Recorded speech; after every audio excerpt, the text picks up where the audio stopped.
Hi mga mi! For today's video nga ay gawa naman tayo ng homemade na fried noodles. Dahil kahit nasa bahay ka nga lang talaga ay makakagawa ka nito. Kaya kung matitikman nyo nga ito ay pwede nyo na itong ipang negosyo. Dahil bukod nga sa napakasimple lang yung mga ingredients na ay madali lang itong gawin. Para mas madali nga ay dito ko pala siya i-prepare sa ating Gabor rice cooker. Kasi bukod nga sa nasasaingan siya mga mi ay pwede ka dito mag-boil ng noodles, mag-steam, or kahit pa magprito. Kaya yun talagang ikinagandahan ko dito sa product ng Gabor. Tapos madali lang siya talaga uminit kaya nakapag-boil lang ako dito ng tubig. Kaya sinunod ko na nga din itong egg noodles natin. So niluto ko lang ito ng at least 5 minutes. At para din di sayang sa oras ay sinabay ko na din itong pag-steam ng ating ready to cook na siomai. At once na okay na ay ihain na natin itong noodles para ready na natin ito ma-fry. Gumamit nga lang ako dito ng strainer para kuwang-kuha talaga yung lahat na noodles natin. At once nga okay na ang ating noodles at siomai, ay nakapaghugas na din ako dito ng ating toge. Saka ko naman nilagay dito yung noodles at toge sa ating 390cc na paper cup para mati-hati na din. Sinobrahan ko lang talaga yung paglagay ng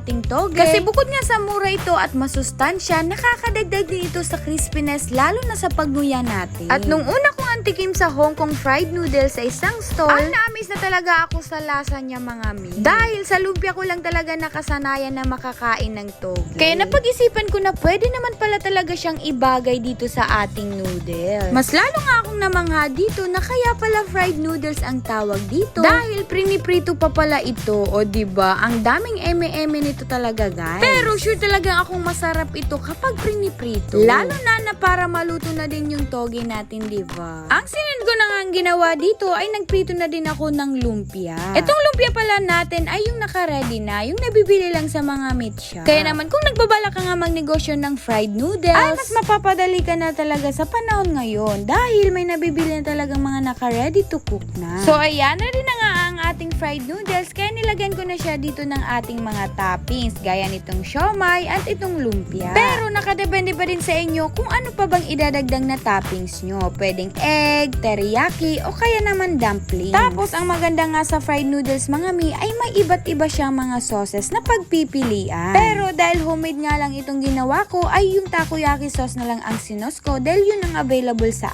amin. Pero no joke nga mga mi ay bagay na bagay pala talaga dito ang ating takoyaki sauce. Kaya saktong-sakto nga guys, di pa talaga ako dito nakapag-merienda. Kaya naman di ko na talaga mapigilan tikman tong fried noodles na ginawa natin. Kaya oh my god talaga mga bi, kung gusto nyo nga tong itry ay itry nyo na. Pero kung gusto nyo nga tong ipang negosyo na kahit nasa bahay ka lang, ay nakadepende pa rin ang bentahan nito sa pagkakosting nyo. Kaya yun lang guys, thank you for watching, bye bye!